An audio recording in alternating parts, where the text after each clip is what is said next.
What'd you learn from the coaches today? I heard you asking questions.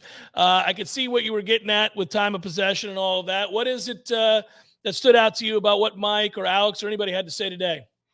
Yeah, I mean, I think that Mike Norvell seems to be in the same headspace as probably you and me and Tom and Corey and everybody else that covers the team and the fan base. That you have a explosive offense over here that hasn't really got as many opportunities as you were thinking for two reasons. Number one, you haven't possessed the ball as long as you wanted to when you had it. You've had some 3 and outs. You've had some, or maybe you got a first down, but kind of got into a rut, taking some low percentage plays.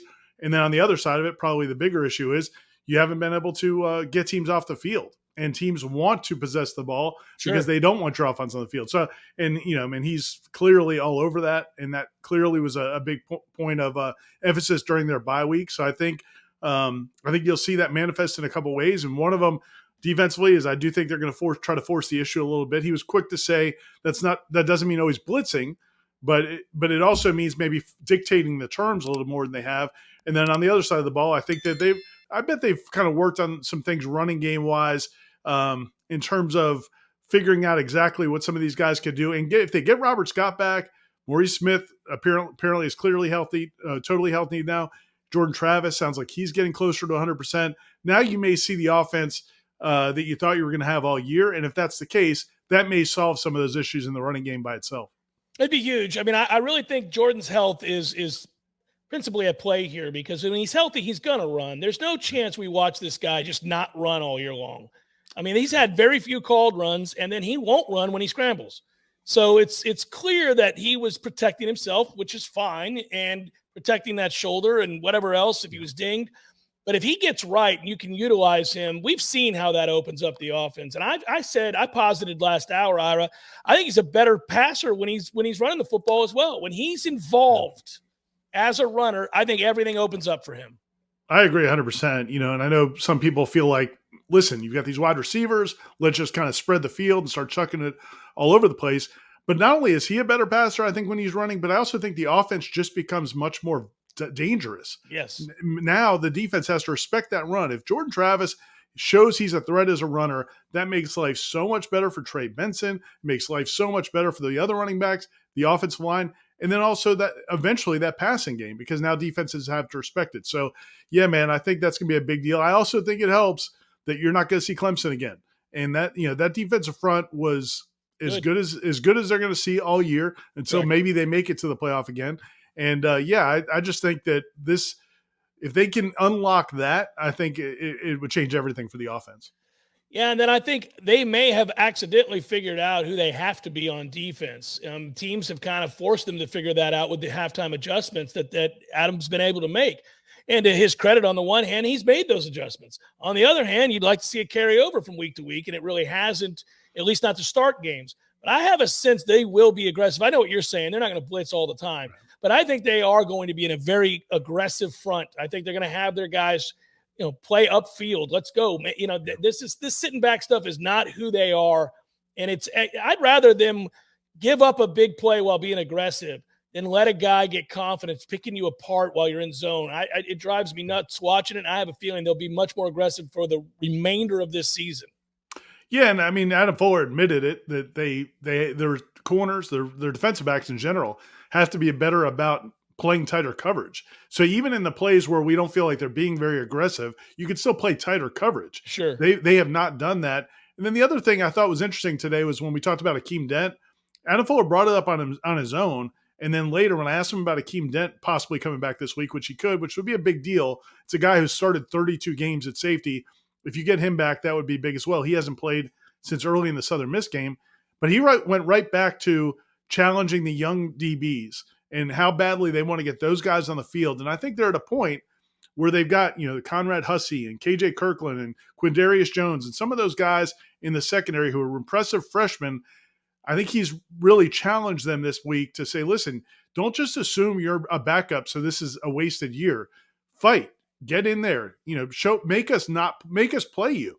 And I think you're going to see some more opportunities maybe for some of those younger defensive backs, especially as you play a Virginia Tech, maybe as you play a Syracuse, as you go in the season, because you may need those guys later in the year because they've got a ton of talent.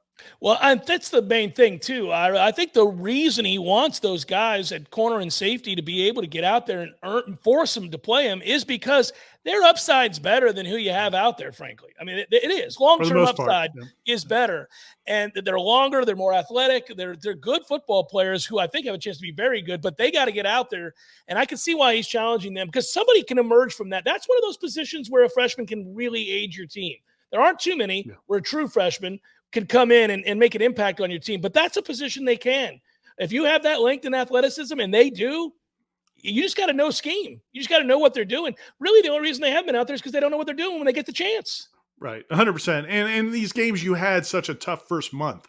You weren't going to do it in the LSU game. Yeah. Boston College, your first road trip, and then that game got dicey, really weird. I mean, it was just Weird. a strange game. And then you have Clemson on the road, so you're not going to use them there. Well, now you've got a chance. In a normal world, look at Georgia.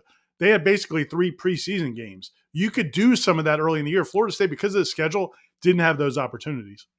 Yeah, Michigan's had the same thing, and they've stomped everybody they've played, and so it's kind of hard to get a read. This is a fun year where you feel the pressure to get this remedied, the little things that are plaguing the team, whether it's the running game on offense, whether it's coming out and starting well on defense and pressuring the quarterback, whatever it might be, because you look around and you realize, man, I don't know.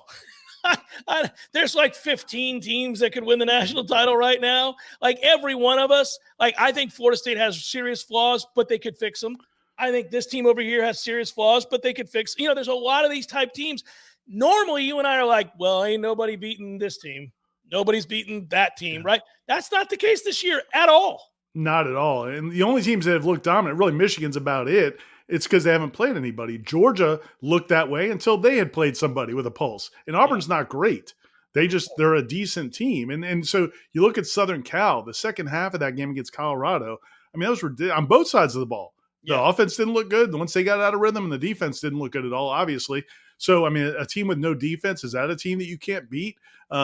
Really, again, until we see Michigan play Ohio State and Penn State, I don't know if we're going to know much about them. And we certainly aren't going to know a ton about, I think, again, that will give us a clearer picture. Whereas, again, I think with Florida State, LSU may not be what we thought they were, but Clemson damn sure is, man. Clemson's good.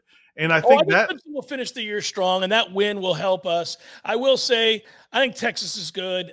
They've got a good resume right now. You go into Alabama and win that game, right, and that's a good win. And then they beat Kansas this week. But they have also had a couple games where they didn't look great. Yeah, they had the one half against Wyoming where they didn't look good. But, no, I'm not saying they're a juggernaut. I think they've looked good. But it doesn't – I mean, our fans get upset because they keep dropping in the rankings. If Florida State wins out, they're going. They're going to the college football playoff. But I do think, and would you agree with this, they're going to have to go undefeated. Yeah, I probably. The only thing I would say, man, is if they start looking dominant, and I think that's possible. I mean, I think it's a big deal. What Mike Norvell was talking about today, as you look at it, if you get Akeem Dent back, and now you bring back Kentron Portier, who's a guy that in the spring looked like their number 2 wide receiver. We've kind of ignored the fact that he hasn't played at all. Yeah. I think if he comes back, it's a nice piece. Chakai's a nice piece. And then also, Robert Scott's a huge deal. And so now that offensive line becomes a different group. Jordan, if he's healthy and starts to get comfortable, I think we could see this offense look like what it did. And if it does, and if you have a stretch here with the resume they already have and you start steamrolling people, now maybe it's not the end of the world if you drop a game. But they got to start playing better because right now they're not impressing anybody when they do play. Brother, I'll talk to you tomorrow. Always good to catch up with you. Thanks, Jeff. See you, man.